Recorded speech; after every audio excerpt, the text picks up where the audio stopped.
বিরোধী দলীয় নেতা আমিরে জামাত মাইক বন্ধ হওয়ার পরে যেভাবে চিৎকার করে অন্যায়ের বিরুদ্ধে বক্তব্য দিয়েছে, পুরো সংসদ ভবন তার বক্তব্যে কেঁপে উঠেছে। তার এই বক্তব্যের মাধ্যমে তিনি জানান দিতে চেয়েছে, জুলাইকে অপমান করা হলে এই জাতি কখনো মেনে নেবে না। জুলাইয়ের সাথে গাদ্দারি বিরোধী দল মানবে। বিরোধী দলের সংসদ সদস্যগুলো ওয়াকআউট করেছেন, চুপ্পুর বিরুদ্ধে মিছিল করা শুরু করেছেন, স্লোগান দিয়েছেন, তাকে অপমানিত করেছেন। তার বিন্দু মাত্র যদি লজ্জা শরম থাকতো, ও ওখানে বক্তব্য না দিয়ে পদত্যাগ করে চলে যেত। প্রাণবন্ত করছিলেন সেই সংসদ। কিন্তু গন্ডগোল আর ঝগড়া তখন শুরু হলো যখন স্বৈরাচারের দোসরকে সংসদে ঢুকাইয়া জুলাইয়ের সাথে গাদ্দারি করা হলো। যে রাষ্ট্রপতি চুপ্পু সাহেব রাষ্ট্রপতি হওয়ার পরে জয় বাংলা স্লোগান দিয়েছেন এবং বক্তব্য দিয়েছেন যে আমি হাসিনার পায়ে সালাম দিতাম, পায়ে হাত দিয়ে সালাম করতাম।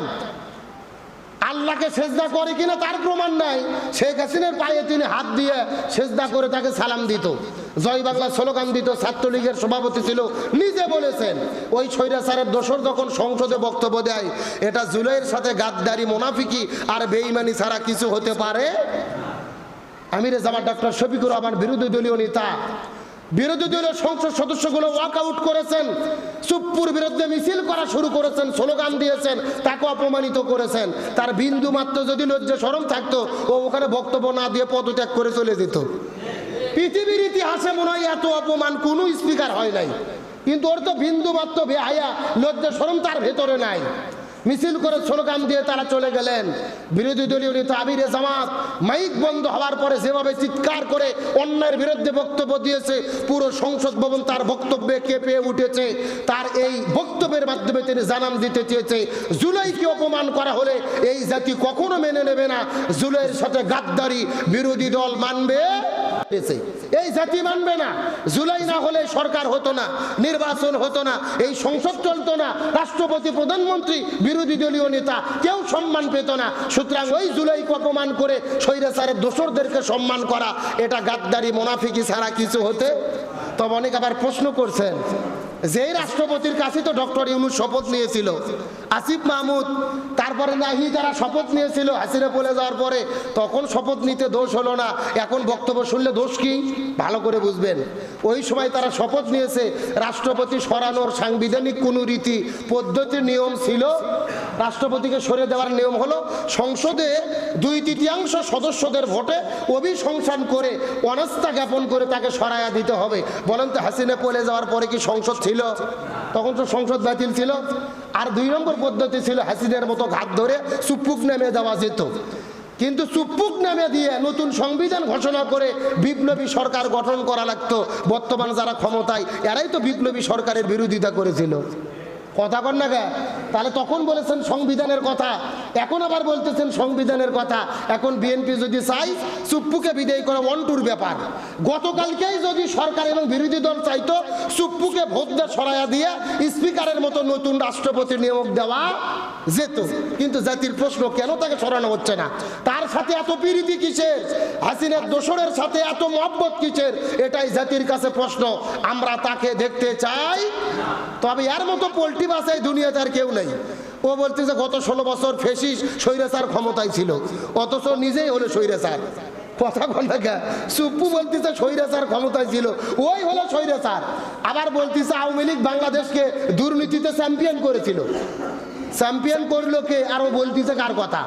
180 ডিগ্রি পোল্টি মারিয়ে শুধুমাত্র ক্ষমতার চেয়ারে থাকার জন্য এত নিচে নামতে পারে, এর মতো বেহায়া লোক এই দুনিয়াতে মনে হয় পৃথিবীর লোক আর দেখে নাই। তাহলে আসেন, রমজান পেয়েছি, আমরা কোরআনকে সম্মান করতে হবে ভাই। সুতরাং আমি বলতে চাই, দল, সরকার দল, বিরোধী দল যারা হয়েছেন হন, দেশ চালান, আমাদের কোনো আপত্তি নেই। তবে স্বৈরাচারের দোসরদেরকে আমরা পবিত্র সংসদে দেখতে চাই। আসেন, লক্ষ্য করেন, রমজান পেলাম, কোরআনকে সম্মান করতে পারলাম না, জীবনের গুনাহ মাফ করে নিতে পারলাম না, আমাদের চাইতে বড় হতভাগা আর কপাল পোড়া দুনিয়াতে কেউ হতে পারে না। আর আল্লাহ তাআলা এই রমজান মাসের সবচেয়ে গুরুত্বপূর্ণ একটা রজনী দিয়েছেন, যে রজনীর নাম কি? লাইলাতুল কদর। সবাই বলে সেই রজনীর নাম কি? লাইলাতুল কদর। এই লাইলাতুল কদর যার জীবনে আসবে, এর মতো বড় সৌভাগ্যবান পৃথিবীতে আর কেউ হতে পারে না। আল্লাহ তাআলা লাইলাতুল কদর কেন দান করলেন? আমার নবীজি মসজিদুন নববীর ভেতরে সাহাবীদের সামনে আলোচনা করতেছেন, শত শত সাহাবীরা বসে আছেন, আর আর নবীজি ওয়াজ করতেছেন। নবীজি আলোচনা করতে করতে বললেন, বনি ইসরাইলের জামানায় এমন একটা ব্যক্তি ছিলেন 1000 বছর ধরে তিনি আল্লাহ রাস্তায় জিহাদ করেছেন, বলেন সুবহানাল্লাহ। এমনকি তিনি দিনের বেলা রোজা রেখেছেন, রোজা থেকে জিহাদ করেছেন, আর বাড়িতে ফেরার পরে সারা রাত জেগে জেগে আল্লাহর সন্তুষ্টির জন্য ইবাদত করেছেন। চিৎকার করে বলেন আল্লাহু আকবার। আমার প্রিয় বন্ধুগণ, মুসলমান ভাইরা গভীর মনোযোগ লক্ষ্য করুন। নবীজি সাহাবীদের সামনে আলোচনা শুরু করে দিলেন। বনি ইসরাইল জামানার ভেতরে এমন একটা আবেদ বান্দা ছিলেন, যে আবেদ বান্দাটা 1000 বছর ধরে রোজা রেখে দিনের বেলা জালেমের জুলুমের মোকাবেলা করেছেন, ইসলামে আন্দোলন করেছেন, এই জমিনে কাফেরদের বিরুদ্ধে লড়াই এবং সংগ্রাম করেছেন। সারাদিন জিহাদ করে, রোজা রাখে, আবার রাতের বেলা বাড়ির মধ্যে ফেরার পরে সারা রাত জেগে জেগে জেগে জেগে আল্লাহর ইবাদত করে। এই আলোচনা নবী যখন সাহাবীদের মধ্যে করা শুরু করলেন, কিছু কিছু সাহাবীরা হাউমাউ করে কান্না শুরু করলেন। নবী বলেন, সাহাবীরা তোমরা কেন কান্না করো, কারণ জানতে চাই। সাহাবীরা বলে, ইয়া রাসূলুল্লাহ, আপনি তো বর্ণনা করলেন এই বনি ইসরাইল জামানার ভেতরে এমন একটা আবেদ বান্দা ছিলেন 1000 বছর ধরে সারা দিন জিহাদ করেছে, রাতের বেলা জেগে জেগে আল্লাহর সন্তুষ্টির জন্য ইবাদত করেছে, বন্দেগী করেছে, কিন্তু আল্লাহ রাব্বুল আলামিন আমাদেরকে হায়াত দিয়েছে কম, 60 বছর, 70 বছর, 80 বছর, 100 বছরের বেশি বাঁচেন। আর এমন লোক আমাদের দুনিয়ার ভেতরে, এই উম্মতি মুহাম্মাদের ভেতরে আমাদের হায়াত বড় কম। কারো হায়াত 60 বছর, কারো হায়াত 70 বছর, কিন্তু হাসরের ময়দানে আল্লাহ যাদেরকে 1000 বছর হায়াত দিল, 1000 বছর ধরে আল্লাহর জমিনে দিন কায়েমের জন্য জিহাদ করলো, এমনকি তারা রাত জেগে জেগে জেগে জেগে জেগে জেগে ইবাদত করলো, ওই হাসরের ময়দানে আল্লাহ যদি আমাদেরকে এক জায়গার মধ্যে করে, তাদের ইবাদত আর আমলগুলো যদি এক জায়গায় লিপিবদ্ধ করে, আর আমাদের 60 বছরের ইবাদত গুলো আর এক জায়গায় যদি লিপিবদ্ধ করে, হাসরের ময়দানে তো দেখা যাবে আমাদের চাইতে তাদের আমলগুলো আল্লাহর কাছে বেশি হয়ে যাবে। কি প্রশ্ন করছে আপনাকে বুঝতে পারছেন? বনি ইসরাইল জামানায় ওদের হায়াত ছিল কয় বছর? 1900, 800, 1200, 1500, এতদিন তারা বাঁচত। তাহলে ওরা 1000 বছর জিহাদ করলো, রাতের বেলা ইবাদত করলো, ওদের যত আমল, আর আমাদের হায়াত মাত্র কয় বছর? 60 বছর। তা আমাদের আমল তো তাদের আমলের কাছে কিছুই না, আমরা তো তাদের কাছে জেরো।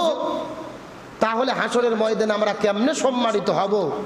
সাহাবীরা যখন এই প্রশ্ন রাসূলের কাছে করেছেন, ঠিক সেই সময় আল্লাহ তাআলা জিবরাইলের মাধ্যমে এই লাইলাতুল কদর সূরাটি নাজিল করেছে।